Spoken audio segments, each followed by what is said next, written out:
Sir good evening. स्वागत है आपका आपका YouTube channel chemistry bye Manoj sir और मैं हूं मनोज कुमार। आइए आज इनऑर्गेनिक केमिस्ट्री का पहला चैप्टर तत्वों के निष्कर्षण के सिद्धांत एवं प्रक्रम के बारे में आज हम लोग डिटेल्स में जानने की कोशिश करें। आज के इस क्लास में हम लोग बारीकी से समझेंगे इस चैप्टर के अंतर्गत विभिन्न प्रकार के पॉइंट्स के बारे में, विभिन्न प्रकार के टॉपिक्स। तो आज का जो ये सबसे इम्पोर्टेंट टॉपिक है इसके बारे में हम लोग चर्चा करेंगे। आइए आप सभी छात्र छात्रा जो आज के इस लाइव सेशन में जुड़े हैं, आप सबों का स्वागत। चलिए स्टार्ट करते हैं हम लोग बिना समय गंवाए। आज के इस टॉपिक के बारे में देखना चाहते हैं कि देखें कि क्या है ये तत्वों के निष्कर्षण के सिद्धांत एवं प्रक्रम के बारे में हम लोग को जानना है। जैसा कि कल के क्लास में हम लोगों ने देखा था कि हमारा जो इनऑर्गेनिक केमिस्ट्री है उस इनऑर्गेनिक केमिस्ट्री में कुल 4 चैप्टर और पी ब्लॉक के 3 चैप्टर को अगर इंक्लूड कर दे तो कुल 7 चैप्टर है। उस 7 चैप्टर में सबसे पहला चैप्टर हमारा है तत्वों के निष्कर्षण से सिद्धांत और प्रक्रम। हम लोगों को मुख्य रूप से जानना है कि तत्वों के निष्कर्षण के सिद्धांत एवं प्रक्रम क्या है। हम सभी जानते हैं कि तत्व जो होते हैं, मुख्य रूप से देखा जाए अगर पदार्थ की चर्चा करें तो पदार्थ जो होते हैं वो 2 रूपों में होते हैं, शुद्ध पदार्थ और अशुद्ध पदार्थ के रूप में। और शुद्ध पदार्थ फिर हम जब शुद्ध पदार्थ को बांटते हैं तो हमारा जो शुद्ध पदार्थ है वो बढ़ जाता है तत्व और यौगिक में। ये जो तत्व की जब चर्चा हम लोग करते हैं, शुद्ध पदार्थ जो तत्व और यौगिक के रूप में बटा है, जब हम लोग तत्व की चर्चा करते हैं, एलिमेंट की चर्चा करते हैं, तो ये जो तत्व है यह तत्व धातु, अधातु और उपधातु में बटा होता है। ये धातु, अधातु और उपधातु में बटा होता है। इसमें हम सभी जानते हैं कि धातु की संख्या सर्वाधिक होती है। हमारा जो पीरियोडिक टेबल है, जिस पीरियोडिक टेबल में 118 तत्व हैं, ये जो 118 तत्व है, इस 118 तत्व में सबसे अधिक संख्या में हमारे पास धातु हैं, उससे कम, बहुत कम अधातु है और उपधातु की संख्या तो बहुत कम है, 2-4 की संख्या में उपधातु है। तो हम लोगों को इस तत्व के बारे में देखना है कि ये तत्व और इन तत्वों में जो मिले हुए इन तत्वों के जो धातु और अधातु हैं वो पृथ्वी के भूप्रपट्टी से किस तरह से प्राप्त हो जाते हैं, किस तरह से हम उपयोग करते हैं, किस तरह से उसको निकालते हैं और तब हम अपने उपयोग के रूप में ला पाते हैं। आप अक्सर देखते होइएगा, हम लोग देख रहे हैं कि हमारे पास सोना, चांदी, प्लेटिनम, एल्युमिनियम, मैग्नीशियम, ढेर सारे धातु दिखाई देते हैं। उसी तरह से ढेर सारे अधातुएं भी दिखाई देते हैं। जो जिस रूप में दिखाई दे रहे हैं अभी, वो वास्तव में उसका उपयोगी स्वरूप है।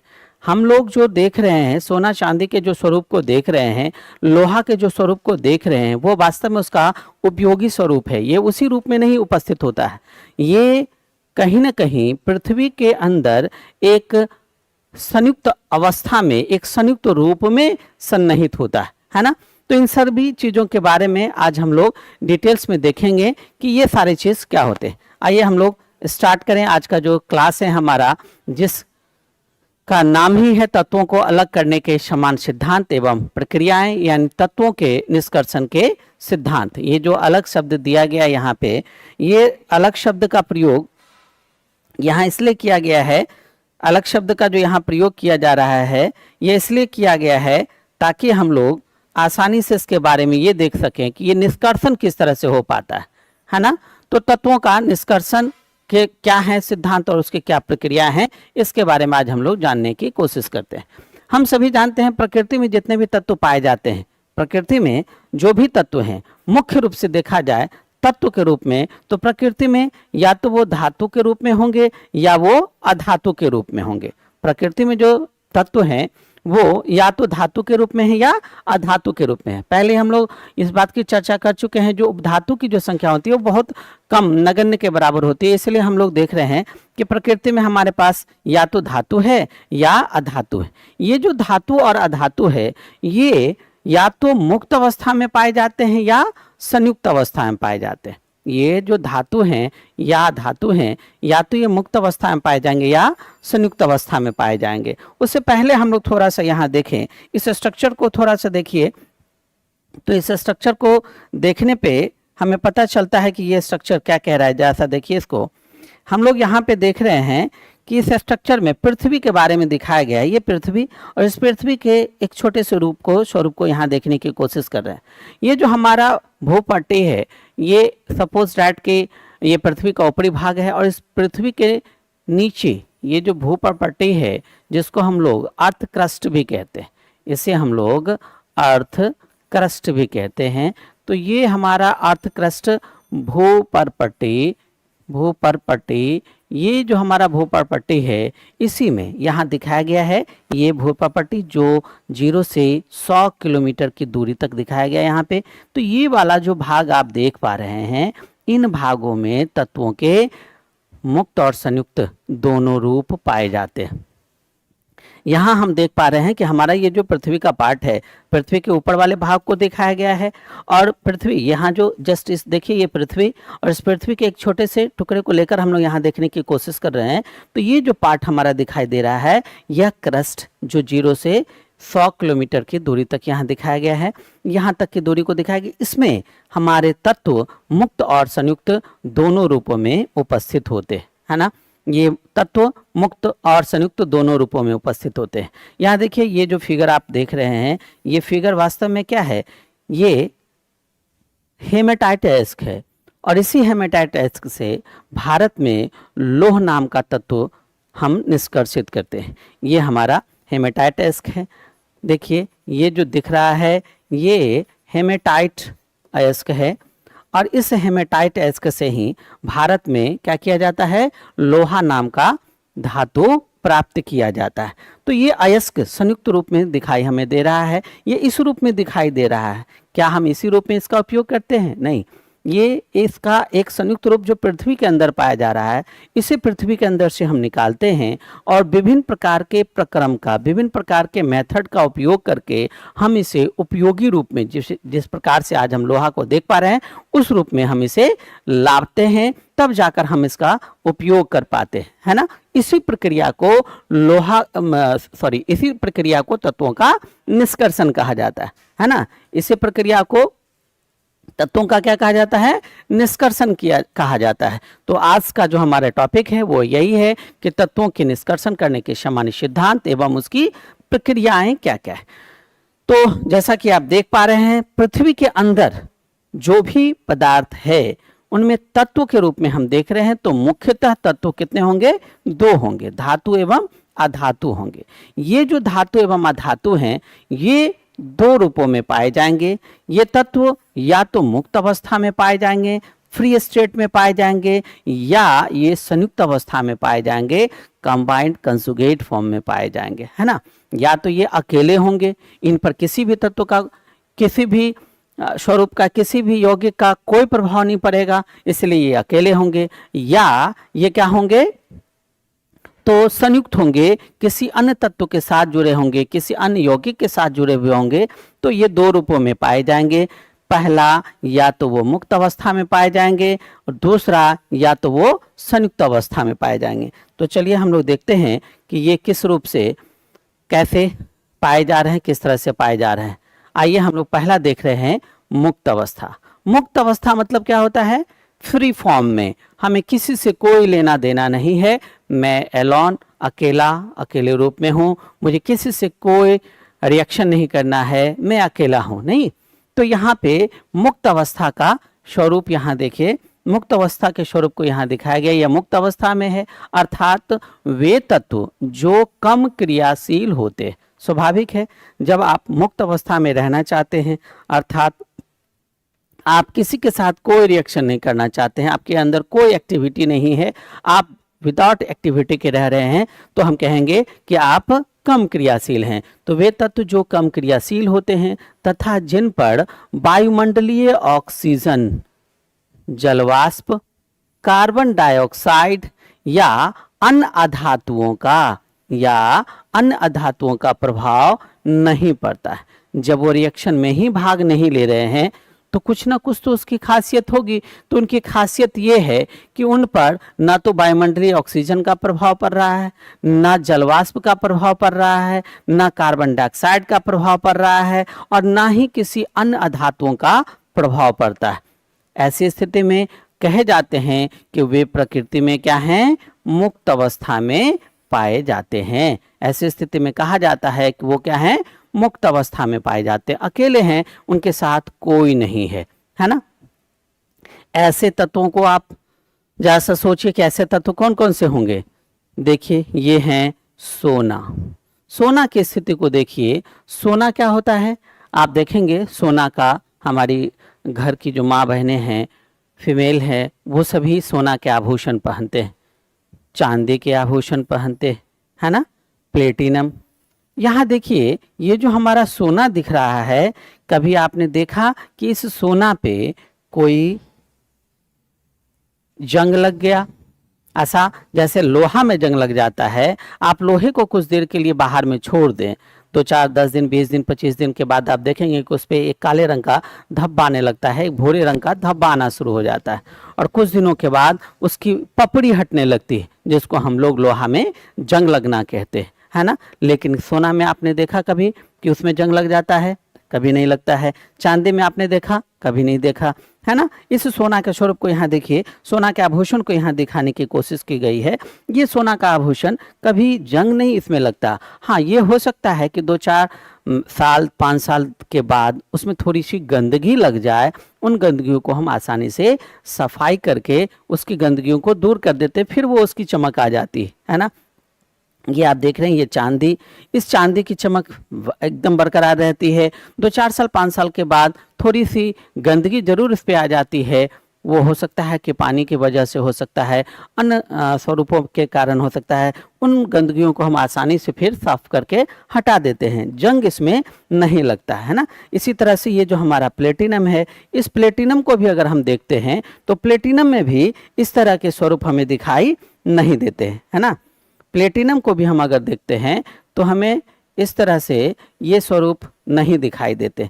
तो हम कह सकते हैं कि हमारा जो ये प्लेटिनम है, हमारा जो ये चांदी है, हमारा जो ये सोना है, यह कैसे हैं, ऐसे तत्व हैं, ऐसे धातु हैं जिस पर न तो वायुमंडलीय ऑक्सीजन का प्रभाव पड़ रहा है, न जलवाष्प का प्रभाव पड़ रहा है, न कार्बन डाइऑक्साइड का प्रभाव पड़ रहा है, न किसी अन्य अधातु के साथ यह रिएक्शन कर रही है। इसीलिए ये सभी के सभी क्या हैं, मुक्त अवस्था में। ये सभी के सभी क्या हैं, मुक्त अवस्था में, है ना। तो ये सभी धातु मुक्त अवस्था में हैं, संयुक्त अवस्था में नहीं है। इसके अलावे अधातु में देखा जाए तो अधातु में नाइट्रोजन जो है, ये हमारा नाइट्रोजन किस रूप में पाया जाता है, ये मुक्त अवस्था में पाया जाता है। यहाँ पर नाइट्रोजन के सिलेंडर को दिखाया गया है, इसमें नाइट्रोजन गैस भरा है, तो यहाँ नाइट्रोजन जो होगा वह भी मुक्त अवस्था में पाया जाता है। इसके अलावे जो हमारा अक्रिय गैस है, इसके अलावे जो हमारा अक्रिय गैस है, अक्रिय गैस के रूप में तो हम सभी जानते ही हैं, अक्रिय तत्व हमारा कौन कौन है, हीलियम है, नियोन है, आर्गन है, क्रिप्टन है, जेनॉन है और रेडॉन। ये जो हमारे 6 अक्रिय तत्व हैं, जिसे अब अक्रिय नहीं, अब उत्कृष्ट तत्व कहा जाता है, नोबल एलिमेंट कहा जाता है, ये भी मुक्त अवस्था में पाए जाते हैं। नहीं, ये भी क्या होते हैं, मुक्त अवस्था में पाए जाते हैं। तो इस तरह से हम कह सकते हैं कि मुक्त अवस्था में पाए जाने वाले जो तत्व हैं वो कम क्रियाशील होते हैं, उन पर वायुमंडलीय ऑक्सीजन, जलवाष्प, कार्बन डाइऑक्साइड या अन्य अधातुओं का कोई प्रभाव नहीं पड़ता है ना। अब आइए हम लोग देखते हैं संयुक्त अवस्था के बारे में चर्चा करते हैं। ये दूसरा जो हमारा धातु का स्वरूप है, पृथ्वी के अंदर से जो हम लोग प्राप्त कर रहे हैं विभिन्न प्रकार के स्वरूपों में निहित, उनमें मुक्त अवस्था को हमने देखा। अब आइए हम लोग दूसरा देखते हैं ये संयुक्त अवस्था को, कि ये संयुक्त अवस्था क्या होता है। संयुक्त अवस्था नाम से स्पष्ट है, संयुक्त अर्थात ये अकेले धातु कभी भी नहीं होगा, इसके साथ निश्चित रूप से कुछ अन्य धातु भी जुड़े हुए होंगे, कुछ अन्य पदार्थ भी इसके साथ निहित होंगे, है ना। इसलिए यहाँ पर देखिए इसके डेफिनेशन में क्या कहा जाता है, वे तत्व जो क्रियाशील होते हैं, है ना, वे तत्व जो क्रियाशील होते मतलब किसी अन्य से भी रिएक्शन करने की क्षमता रखते हैं, तथा जिन पर वायुमंडलीय ऑक्सीजन, जलवाष्प, कार्बन डाइऑक्साइड आदि का प्रभाव आसानी से पड़ता है, आदि का प्रभाव आसानी से पड़ता है। अर्थात ये वायुमंडलीय ऑक्सीजन, जलवाष्प, कार्बन डाइऑक्साइड इन सबसे आसानी से रिएक्शन कर सकते हैं। ये इनके साथ रिएक्शन करके अपना प्रभाव स्पष्ट करते हैं। ये प्रकृति में संयुक्त अवस्था में पाए जाते हैं, ये संयुक्त अवस्था कहलाते हैं ना।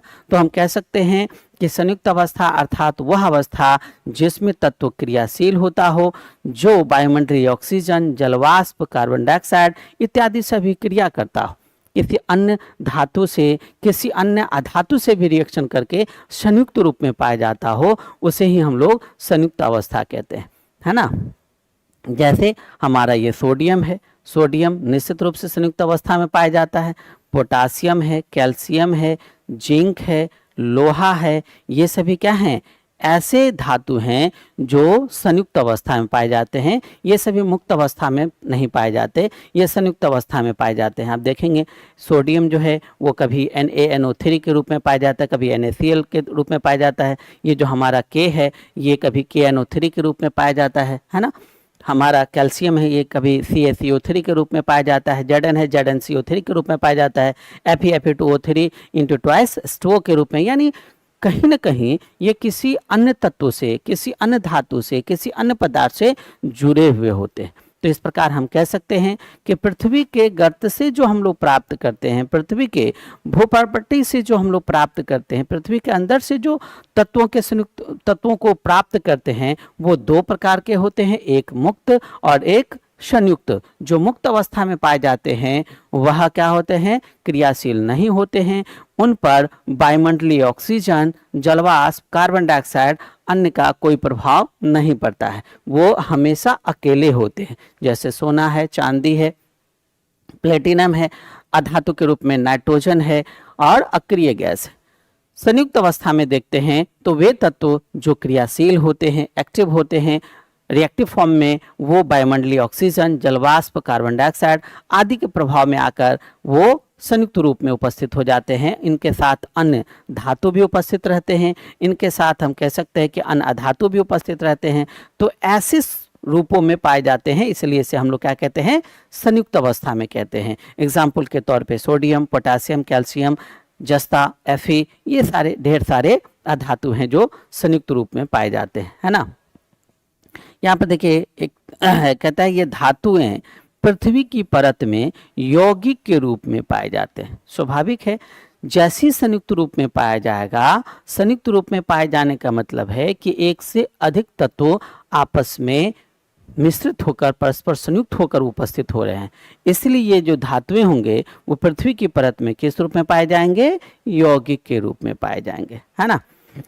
यहाँ एक नोट के रूप में ध्यान रखेंगे, ये कभी कभी ऑब्जेक्टिव पॉइंट ऑफ व्यू के लिए बहुत इंपॉर्टेंट, कभी ऑब्जेक्टिव पूछ देता है। कार्बन और सल्फर ये ऐसे अधातु हैं जो मुक्त और संयुक्त दोनों रूपों में पाए जाते हैं, है ना। ये ध्यान रखना है हम लोगों को कि कार्बन और सल्फर, अभी इससे पहले क्या देख रहे थे, सोना, चांदी, प्लेटिनम, ये ऐसे थे जो मुक्त अवस्था में हैं। नाइट्रोजन है, अक्रिय गैस है, वो क्या है, मुक्त अवस्था में है ना। यहाँ पर देख रहे थे कि sodium, potassium, calcium, zinc, Fe ये सभी संयुक्त अवस्था में हैं। परंतु कार्बन और सल्फर, कार्बन और सल्फर ये दो ऐसे अधातु हैं जो मुक्त अवस्था में भी और संयुक्त अवस्था में भी दोनों रूपों में पाए जाते हैं, है ना। इसलिए हमें ध्यान रखना है कि कुछ तत्व मुक्त अवस्था में, कुछ तत्व संयुक्त अवस्था में और कुछ तत्वों में कार्बन और सल्फर ऐसे तत्व हैं जो मुक्त और संयुक्त दोनों रूपों में पाए जाएंगे। यह मुक्त रूप में भी होंगे और संयुक्त रूप में भी होंगे, है ना। आप सभी, हम उम्मीद कर रहे हैं कि समझ पा रहे होंगे।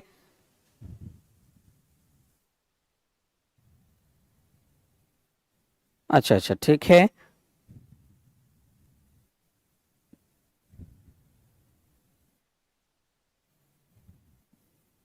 अच्छा चलिए ठीक है, हम मार्कर चेंज करके देखते हैं।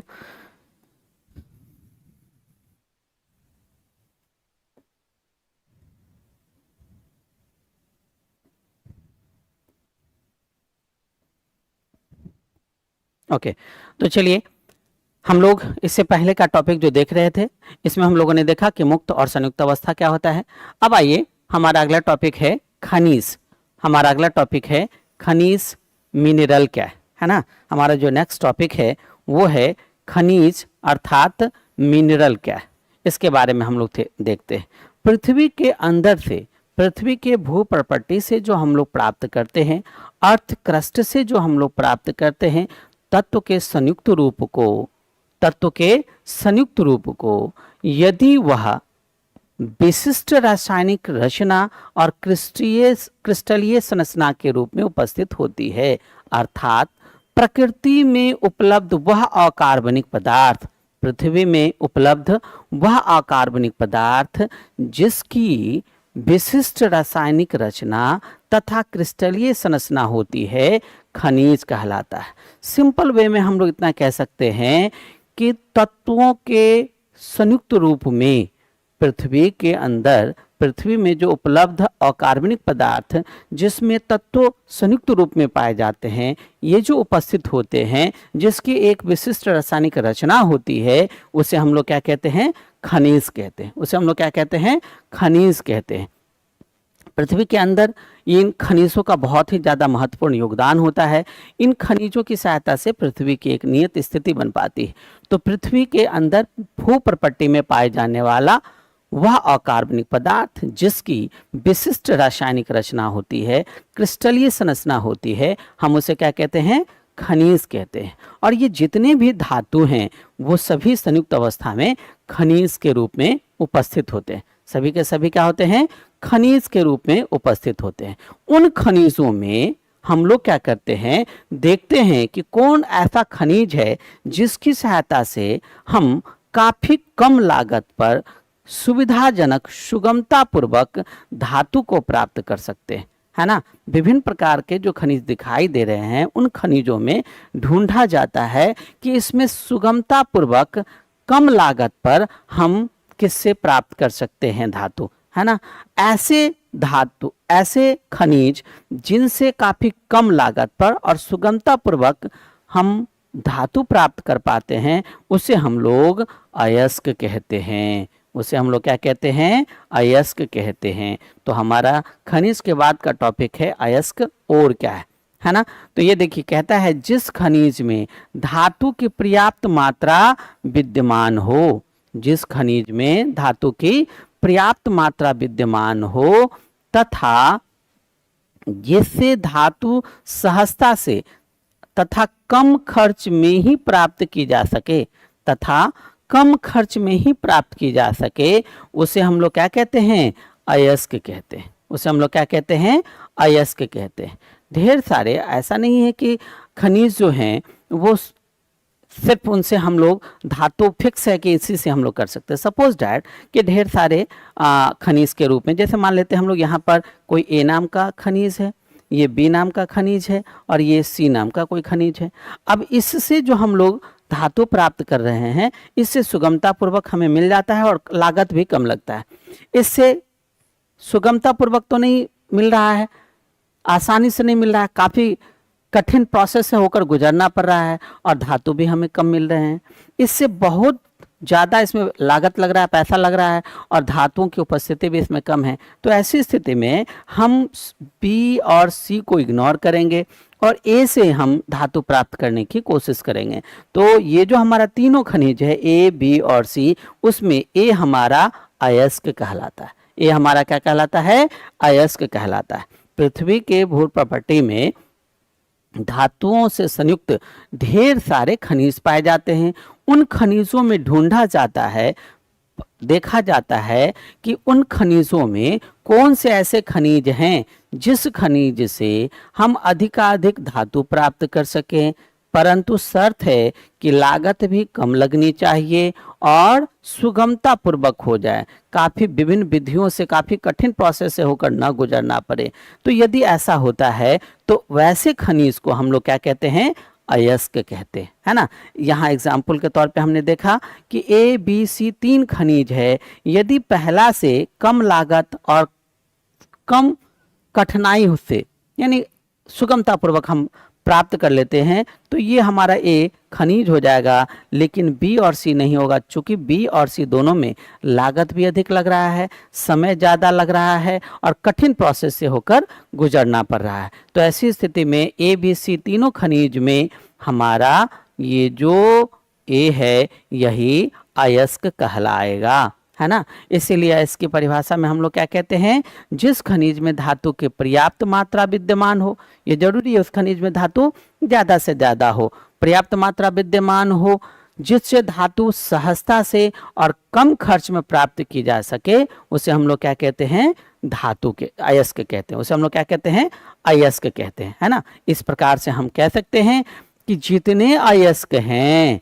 ध्यान से देखिए, इस प्रकार से हम लोग कह सकते हैं कि जितने अयस्क हैं सभी के सभी क्या हैं, खनिज हैं। जितने अयस्क हैं वो सभी के सभी क्या हैं, खनिज हैं, है ना।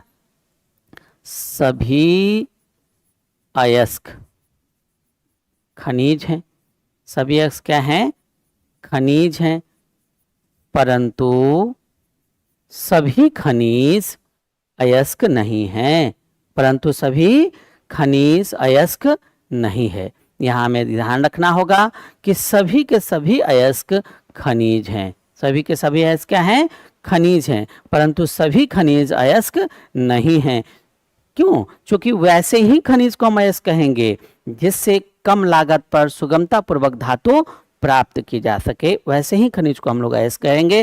तो इसे हमें ध्यान रखना है कि सभी अयस्क खनिज हैं, परंतु सभी खनिज अयस्क नहीं।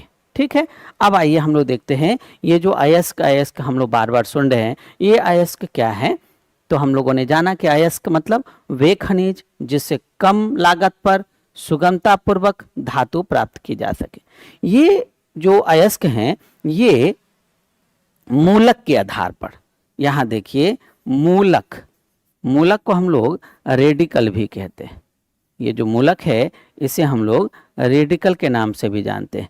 तो ये मूलक के आधार पर, अर्थात इसके साथ जो जुड़ा हुआ है, इस धातु के साथ जो मूलक के रूप में, रेडिकल के रूप में जुड़ा हुआ है, उसके कारण, उसकी उपस्थिति के आधार पर हम कह सकते हैं कि ये जो अयस्क है यह कई प्रकार के होते हैं। अयस्क कई प्रकार के होते हैं, किसके आधार पर, मूलक के आधार पर। ये जो धातु के साथ संयुक्त रूप में जो अधातु जुड़े हुए रहते हैं मूलक के रूप में, उसके आधार पर। और अब है कि मूलक क्या है, तो मूलक हम कह सकते हैं कि तत्व या तत्वों का वह समूह जो रासायनिक अभिक्रिया में भी अपना अस्तित्व बनाए रखता हो। तत्व या तत्वों का वह समूह जो रासायनिक अभिक्रिया में भी अपना अस्तित्व बनाए रखता हो, उसे हम लोग क्या कहते हैं, मूलक कहते हैं, है ना। तो मूलक के आधार पर हम कह सकते हैं कि ये क्या है, कई प्रकार के होते हैं। मूलक के रूप में आप देख सकते हैं कई, जैसे ऑक्सीजन मूलक के रूप में ऑक्साइड, है ना, ये फ्लोरीन फ्लोराइड, ये क्लोरीन क्लोराइड, ये अमोनियम आयन जो प्लस के रूप में होगा, है ना, ये नाइट्रोजन का देखिए मूलक। इस तरह से ढेर सारे मूलक हैं जो धातु के साथ रिएक्शन करके यौगिक का फॉर्मेशन कर लेते हैं। तो मूलक के आधार पर हमारे जो अयस्क हैं वो कई प्रकार के होते हैं। सबसे पहला हम लोग देख रहे हैं ऑक्साइड अयस्क। सबसे पहला हम देख रहे हैं क्या, ऑक्साइड अयस्क।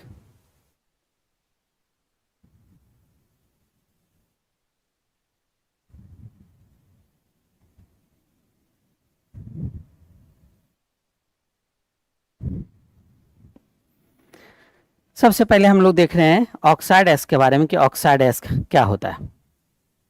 देखिए ऑक्साइड अयस्क अर्थात हम सिंपली कह सकते हैं कि धातु के साथ मूलक ऑक्साइड रूप में हो। धातु के साथ मूलक क्या हो, ऑक्साइड रूप में हो। जैसे हम पहला देख रहे हैं बॉक्साइड। ये जो बॉक्साइड अयस्क है, इस बॉक्साइड अयस्क का आणविक सूत्र होगा Al2O3 इंटू ट्वाइस-H2O। क्या हो जाएगा, Al2O3 इंटू ट्वाइस-H2O। और इसकी सहायता से हम किस धातु को प्राप्त करेंगे, एल्युमिनियम धातु को। इसकी सहायता से हम किस धातु को प्राप्त कर लेंगे, एल्युमिनियम धातु को प्राप्त कर लेंगे, है ना।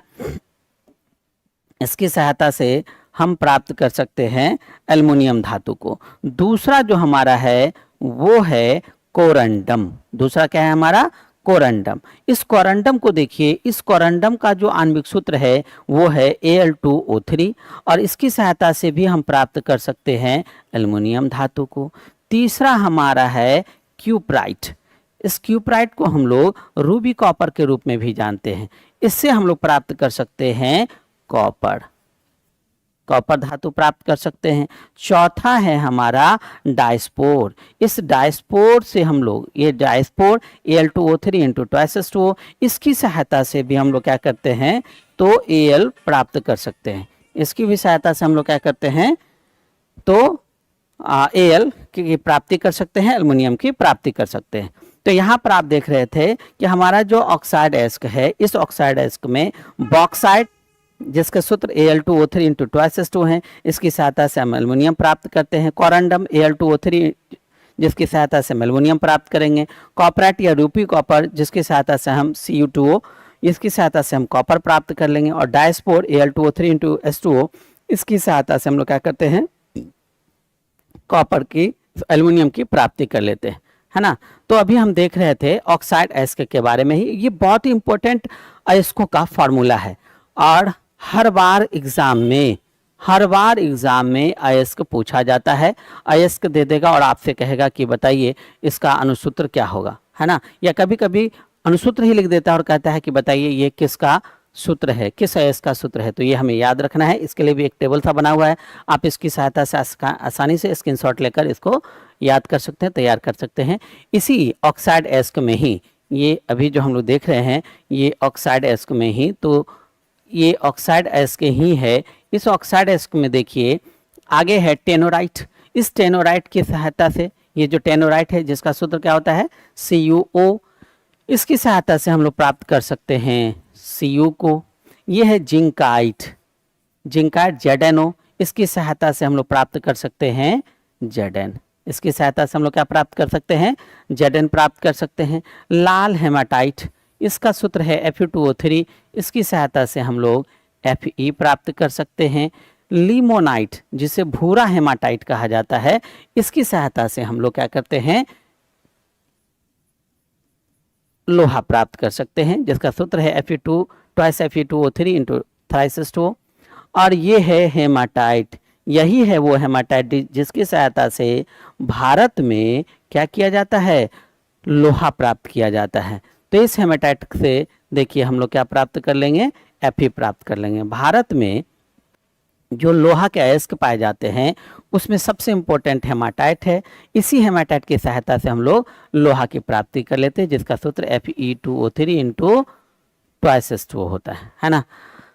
अब ये हम अभी तक जो देख रहे थे वो ऑक्साइड एस्क। अब दूसरा हम लोग देखते हैं सल्फाइड एस्क।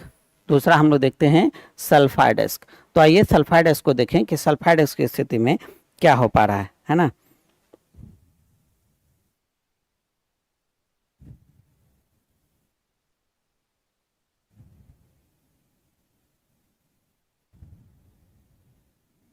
चलिए अब तो मार्कर थोड़ा सा हम कर दिए मोटा, अब मेरे ख्याल से आप लोगों को दिख रहा होगा।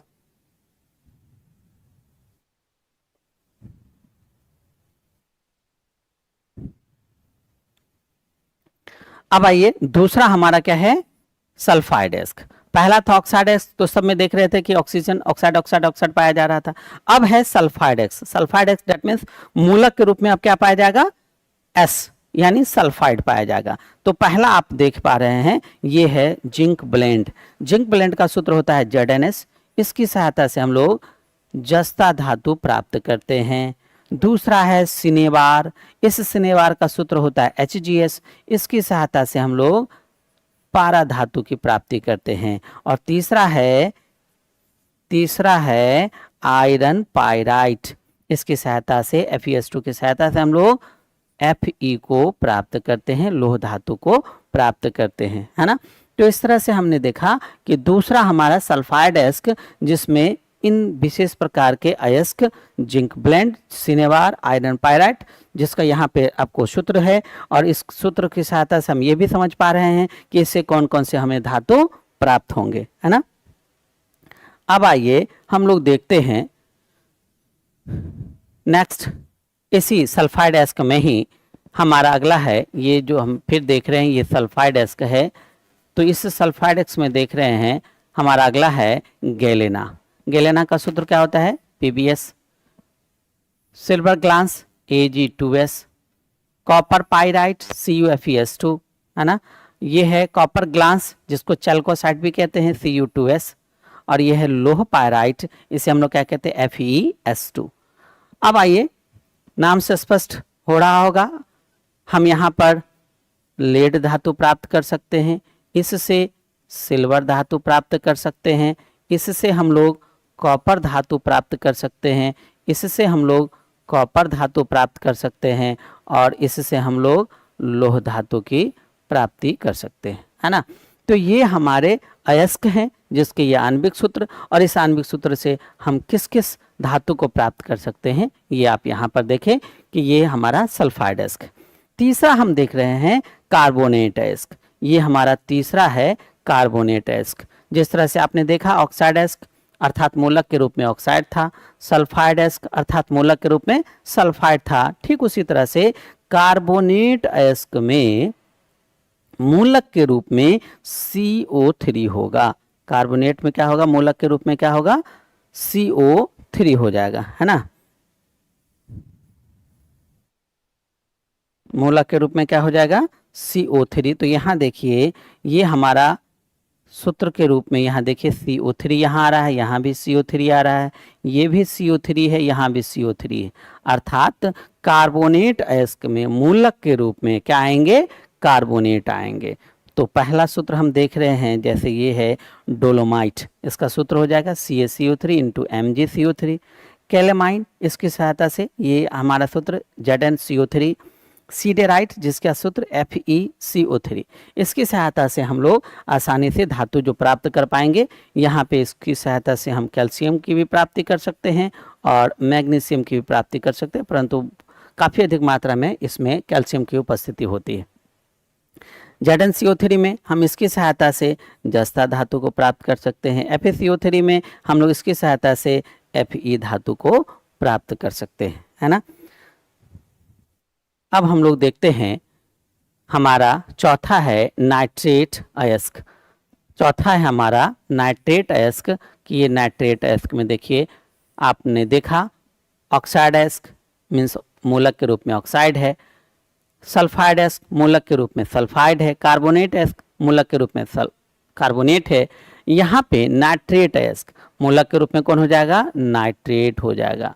मूलक के रूप में कौन हो जाएगा? नाइट्रेट हो जाएगा। तो नाइट्रेट अयस्क में देखिए पहला है चिली साल्टपीटर। ये बहुत ज़्यादा एग्जाम में पूछा जाता है, ये एग्जाम में कई बार पूछा गया है। चिली साल्टपीटर अयस्क का आणविक सूत्र क्या होगा? तो क्या होगा? NaNO3, है ना। क्या हो जाएगा? NaNO3, और इसकी सहायता से हम प्राप्त कर सकते हैं सोडियम धातु को। इसकी सहायता से हम लोग क्या प्राप्त कर सकते हैं? सोडियम धातु को प्राप्त कर सकते हैं।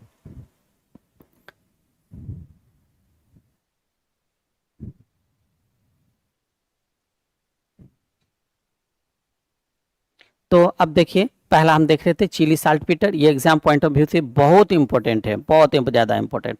दूसरा है सोरा, ये भी बहुत इंपॉर्टेंट है। सोरा या इसी को साल्टपीटर या नीटर के नाम से भी जाना जाता है। आप सोरा का नाम सुने होइएगा, लेकिन आज से जानिए सोरा जिसे हम साल्टपीटर भी कहते हैं और नीटर भी कहते हैं, इसका सूत्र होता है KNO3। यह भी एग्जाम में बहुत ज़्यादा पूछा जाता है। इसकी सहायता से हम पोटासियम धातु को प्राप्त कर सकते हैं, है ना। तो हमने देखा इस तरह से चार है इसको। पांचवा हमारा दिख रहा है सिलिकेट अयस्क। आइए सिलिकेट अयस्क के बारे में देखें। सिलिकेट अयस्क, इसमें जो हमारा दो अयस्क दिख रहा है, हम तो कहेंगे बाबू हर हालत में इन दोनों अयस्क के फॉर्मूला को याद कर लीजिए। इस बार के एग्जाम पॉइंट ऑफ व्यू से ये बहुत ही इंपॉर्टेंट है। आपका ये पीएससी बहुत ज़्यादा इंपॉर्टेंट है। आपका ये जो चारों चिली साल्टपीटर, सोरा या साल्टपीटर या नीटर, और इसमें सिलिकेट अयस्क में एस्बेस्टॉस और अभ्रक, ये जो आप देखते हैं एस्बेस्टस का जो मकान होता है, उस एस्बेस्टस के मकान में जो एस्बेस्टस ऊपर से डाला जाता है उसका सूत्र होता है CaSiO3 into MgSiO3, calcium silicate and magnesium silicate. ये हैं एस्बेस्टस। ये क्या है? एस्बेस्टस। और आप सभी जानते होइएगा मकान जो बनाया जाता है, जो पक्के मकान नहीं बना पाते हैं वो या तो चदरा के मकान बनाते हैं जो टीना से होता है, और दूसरा एस्बेस्टस से बनाया जाता है। ये एस्बेस्टस, इसका सूत्र कैल्शियम सिलिकेट और मैग्नीशियम सिलिकेट।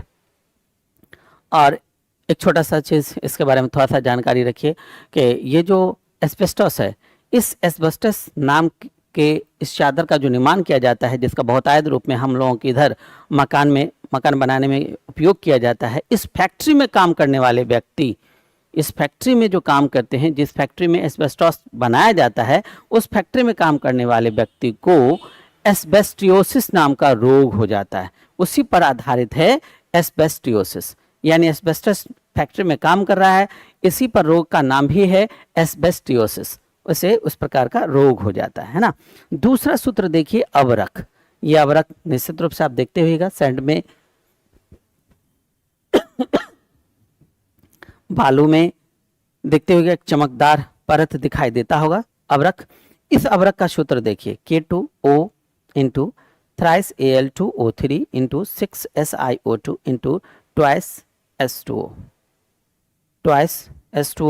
तो यहाँ पर हम देख रहे हैं कि ये जो हमारा फॉर्मूला है, यहाँ पे H2O होगा, ये मिस से 2 लिख दिया गया है, SO2 नहीं होगा, H2O होगा।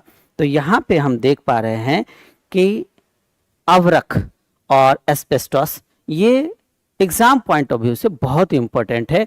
आप इस चारों को हर हालत में तैयार करेंगे ताकि एग्जाम में इस तरह का जब क्वेश्चन पूछे तो आप आसानी से उसको बता पाएंगे, है ना। तो अभी आप देख पा रहे थे विभिन्न प्रकार के स्वरूपों को, आपने अभी तक के क्लास में देखा।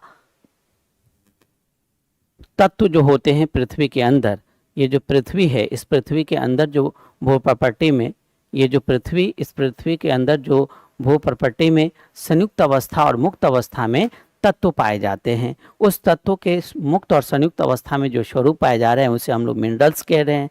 और वो मिनरल्स, उस मिनरल्स में, उस खनिज में, ऐसे खनिज जिसकी सहायता से हम कम, उसमें धातु की मात्रा ज़्यादा हो और कम लागत पे, कम खर्च पे, सुगमता पूर्वक यदि हम उससे धातु प्राप्त कर पा रहे हैं तो उसे हम लोग अयस्क कहते हैं। और ये अयस्क मूलकों के आधार पर, ये अयस्क मूलकों के आधार पर कई प्रकार के होते हैं, जिसमें आपने देखा ऑक्साइड, आपने देखा पहला ऑक्साइड, दूसरा आपने देखा सल्फाइड, है ना, दूसरा आपने क्या देखा? सल्फाइड। तीसरा आपने देखा कार्बोनेट, चौथा आपने देखा नाइट्रेट, और पांचवा आपने देखा सिलिकेट। इसके अलावा भी बहुत सारे होते हैं, इसके अलावा भी बहुत सारे होते हैं। हाइड्रेट फॉर्म में पाया जाता है, हैलोजन फॉर्म में पाया जाता है, बहुत सारे। लेकिन इम्पोर्टेंट हम लोगों ने 5 अयस्क के बारे में देखा और उसमें विभिन्न धातुओं के स्वरूपों को देखा। ये आपके एग्जाम पॉइंट ऑफ व्यू से बहुत ही इम्पोर्टेंट सिलेक्शन आपके सामने में रखा गया था। अगर आप इन सभी को तैयार करते हैं तो यूँ समझ लीजिए आज के क्लास से कम आपका 2 से 3 ऑब्जेक्टिव आसानी से सॉल्व होगा। और कभी कभी तो अयस्क का फॉर्मूला भी पूछा, अयस्क का डिफिनीशन भी पूछ दिया जाता है एग्जाम में, तो आप आसानी से एक शॉर्ट क्वेश्चन को भी सॉल्व कर सकते हैं, है ना। कल के क्लास में हम लोग देखेंगे ये जब पृथ्वी के गर्त से निकाला जाता है, पृथ्वी के भू प्रॉपर्टी से हम लोग निकालते हैं, तो स्वाभाविक है कि उनमें ढेर सारी गंदगी होगी, उसमें मिट्टी के कण होंगे, पत्थर के टुकड़े, बालू के कण होंगे, उनमें विभिन्न प्रकार के अधातु संयुक्त रूप में विभिन्न प्रकार के यौगिक उसमें मिक्स होंगे। उन सारी चीज़ों को हम लोग अलग करेंगे, उन सारी चीज़ों को हम लोग हटाएंगे, है ना। और ये जो अयस्क से धातु को प्राप्त करेंगे उनके बारे में हम लोग जानने की कोशिश करेंगे, कैसे अलग करते हैं, कैसे पृथक करते हैं। तो कल का हमारा टॉपिक होगा कि ये धातु कर्म क्या है, ये धातु कर्म क्या है, मेटलर्जी क्या है, या इसी को हम लोग मेटलर्जिकल ऑपरेशन कहते हैं, उसके बारे में जानेंगे। हम लोग जानेंगे कि पृथ्वी के भू प्रॉपर्टी से जो हम लोग प्राप्त कर रहे हैं उस संयुक्त रूप के अर्थात अयस्क में मिले भी जो विभिन्न प्रकार की अशुद्धियां हैं उसके बारे में, अर्थात हम लोग गैंग के बारे में जानने की कोशिश करेंगे। उस गैंग को दूर करने के लिए, हटाने के लिए जिस रासायनिक पदार्थ का उपयोग करते हैं उसे हम लोग शुद्रावक कहते हैं। उसे हम लोग क्या कहते हैं? शुद्रावक। तो हम लोग शुद्रावक के बारे में कल जानेंगे। और ये जो गैंग है और शुद्रावक है, इन दोनों के परस्पर मिल जाने से जिस दुर्गलनीय पदार्थ का निर्माण होता है, जिसे हम रिएक्शन से हटाते हैं, उसे हम लोग धातुमल कहते हैं। तो हम लोग धातुमल के बारे में जानेंगे। और ये जो हमारा धातु कर्म है, इस धातु कर्म के जो डिफरेंट प्रोसेस हैं, है ना, इस धातु कर्म के जो डिफरेंट प्रोसेस हैं, जिसकी सहायता से हम विभिन्न प्रोसेस से गुजरते हुए, विभिन्न विधियों से गुजरते हुए हम अंततः शुद्धतम रूप में प्योर मेटल को प्राप्त कर पाएंगे। इन सब के बारे में डिटेल्स रूप से हम जान पाएंगे, है ना। तो आशा करते हैं आज के क्लास में आप लोग बारीकी से समझ पाए होइएगा कि खनिज क्या होता है, अयस्क क्या होता है, तत्व जो पृथ्वी के अंदर पाए जाते हैं, भू परपट्टी में पाए जाते हैं, अर्थ क्रस्ट में पाए जाते हैं, उस अर्थ क्रस्ट में वो किस रूप में पाए जाते हैं, अर्थात मुक्त अवस्था और संयुक्त अवस्था में।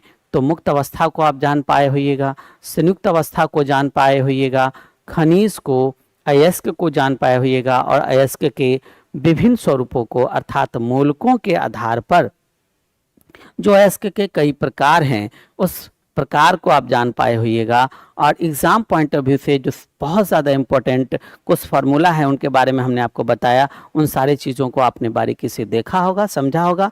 और कल के लाइव क्लास में हम इन विशेष चीज़ों पर चर्चा करेंगे।